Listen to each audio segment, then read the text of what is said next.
This is the Capitol Rundown. Work with other sides. You've got to build a coalition. If you want to get something done, you have to do it with more than just yourself. I've spent every day trying to have people have trust in government, that people do care, they want to help them. Why they voted for her by a very large margin in that part of the state, because they know who she is. It's all straight ahead. The Capitol Rundown starts now. Good morning and thanks for joining us. I'm Siobhan Klepfer. The Capitol Rundown is back this week and we're going to take a look back at the year that was in Michigan politics. But first, we have an update from Capitol Hill. The future of House Speaker Mike Johnson could be in jeopardy in the new year. Some Republicans say they will not support him over his handling of the government funding bill. Our Washington correspondent Maddie Beer-Temple has more on what to expect in the new Congress. House Republicans will have a razor-thin majority when lawmakers are sworn in January 3rd. Their first vote will be electing a leader, and there's already some signs House Speaker Mike Johnson could face a challenge. Some allies of President-elect Donald Trump say House Speaker Mike Johnson has to go. Should Johnson be Speaker of the House? Steve Bannon criticized Johnson's attempts to work with Democrats to keep the government funded. It's 1,500 pages of sellout to Hakeem Jeffries. Ultimately, a different version of the bill passed after Elon Musk and President-elect Trump weighed in. But the latest spending showdown has shown fractures among Republicans. Tennessee Congressman Tim Burchett isn't happy with the process. This just stinks. That's why America doesn't trust government, and it's for good dadgum reason. Kentucky Congressman Thomas Massie told The Hill he won't back Johnson for Speaker. But finding someone new isn't so easy. California Republican Congressman Tom McClintock told The Hill Sunday. The problem with replacing Mike Johnson is that you've got to find somebody in his right mind who wants to take that job. and anybody who wants it obviously isn't in his right mind. Senator Rand Paul suggested on X that Elon Musk should be Speaker. Johnson addressed questions over leadership last week, saying he talked to Musk about that. When I said, hey, you want to be Speaker of the House? I don't know. He said, this may be the hardest job in the world. I think it is. But we're going to get through this. Johnson needs 218 votes to keep the gavel. That means he can't afford to lose any other Republicans, assuming everyone is present and voting. There are a few who've said they're undecided. In Washington, I'm Maddie Beer-Temple. And speaking of House Republicans, Congressman Tim Walberg of Tipton represents Michigan's 5th District. He was re-elected in November to serve his 8th term overall as a representative.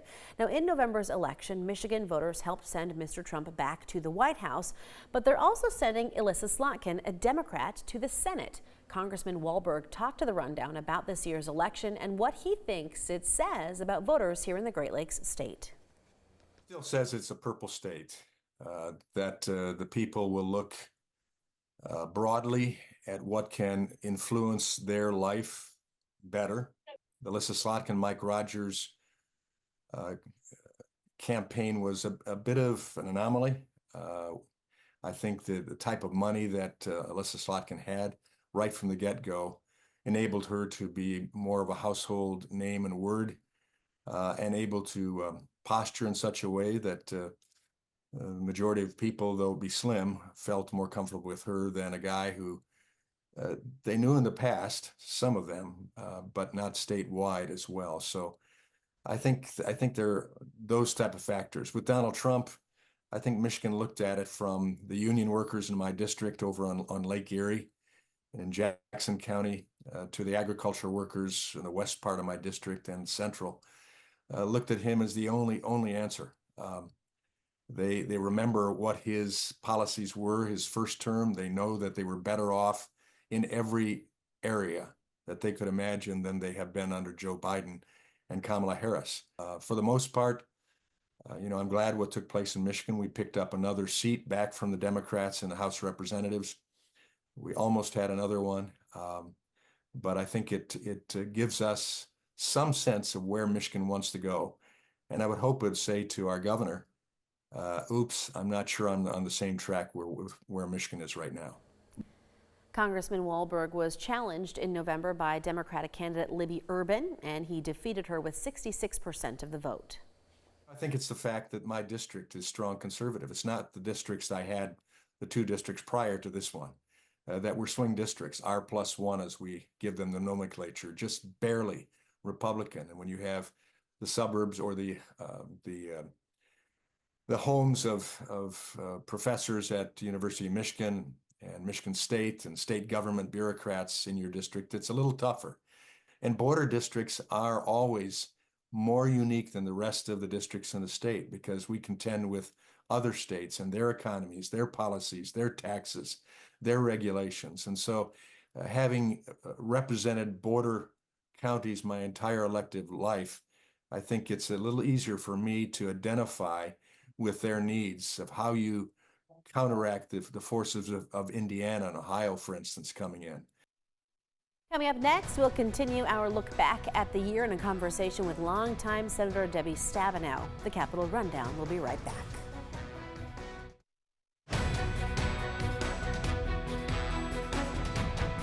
Welcome back. We are continuing our look back at 2024 in Michigan politics with a conversation that reflects on an entire career.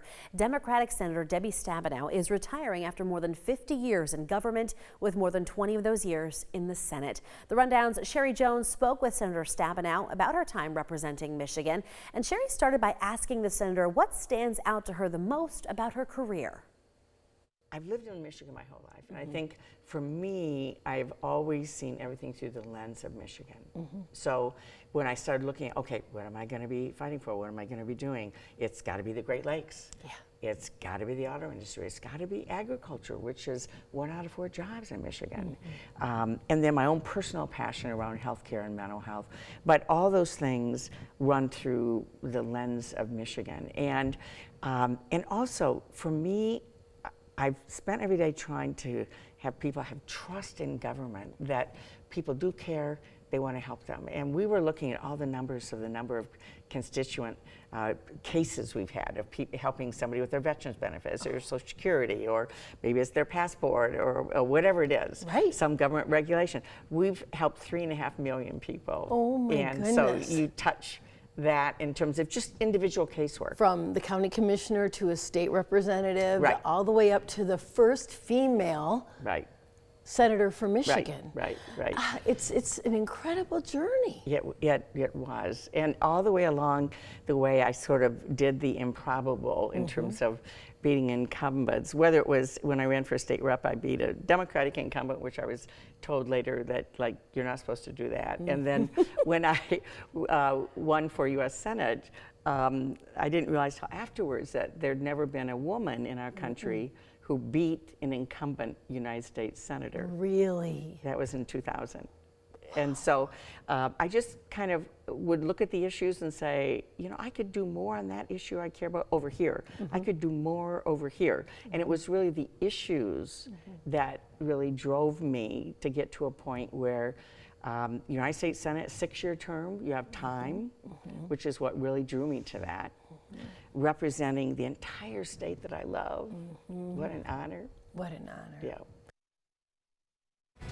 Coming up, Representative-elect Tom Barrett is heading to Capitol Hill. We're going to hear from the Republican and more coming up next.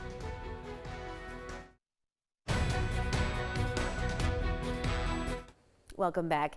As we continue looking back at the past year, one new arrival to Congress is Republican Tom Barrett. He defeated Democrat Curtis Hertel to take the place of Elissa Slotkin in Michigan's 7th district. She's moving on to the Senate now. The Rundown's Megan Vasselli asked him for his take on the November election and more. You will be representing Michigan's 7th district in Washington. It'll be your first time in Washington, but you obviously have experience in politics. You were a state representative, a state senator. What did you learn during your time as a state lawmaker that you will take with you to Washington?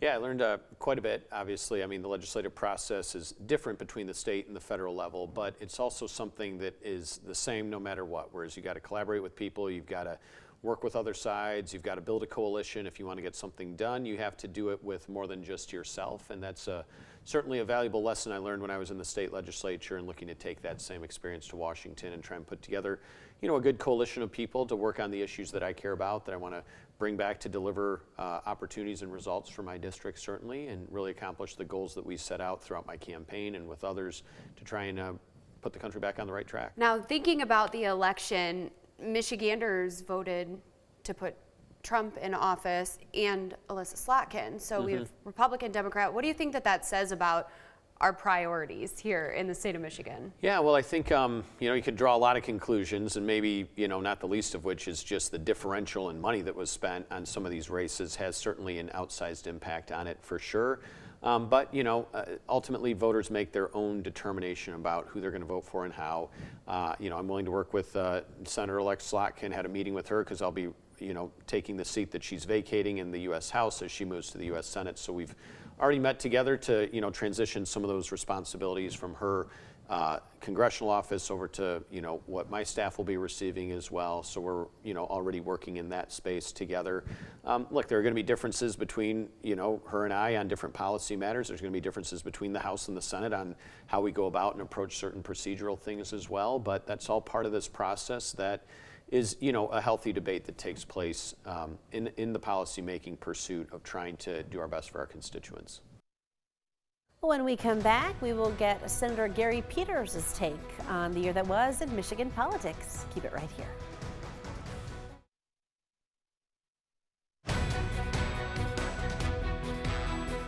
Welcome back. Michigan's status as a battleground state in general elections was front and center in November. That's the take from Democratic Senator Gary Peters of Michigan. The senator says the fact that the state voted for both President-elect Trump and Senator-elect Slotkin is an example of that. Senator Peters was not up for re-election himself in November, but he does have insight into what it takes to win a Senate seat. All of these races are candidate versus candidate races, particularly at the Senate, whether presidential or at the Senate race. So people are looking and assessing the two candidates on the ballot and who best represents their values. Lissa Slotkin has a tremendous record of accomplishment serving in the U.S. House of Representatives, and certainly Lansing area voters know her very well. She's represented Lansing in the House of Representatives, and why they voted for her by a very large margin in that part of the state, because they know who she is, they know her passion, they know she cares deeply about Michiganders, and she knows how to get things done.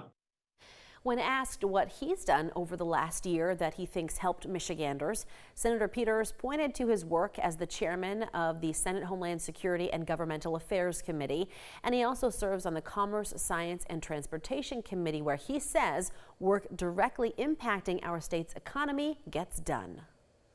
That includes legislation to strengthen supply chains for semiconductors, the chips that are in just about everything that is made.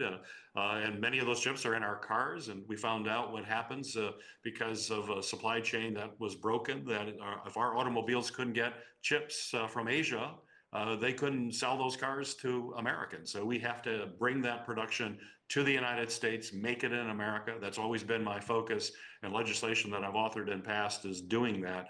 And I think it's going to pay huge dividends in the years ahead as we bring more American jobs to the United States back from other countries and build more products in America. And we all know Michigan, the one thing we know how to do really well is to make things. We are a manufacturing state. This is going to bode very well for jobs in our state. Still to come, we're going to talk with Tim, our Capitol correspondent, one last time for the year. We'll be right back.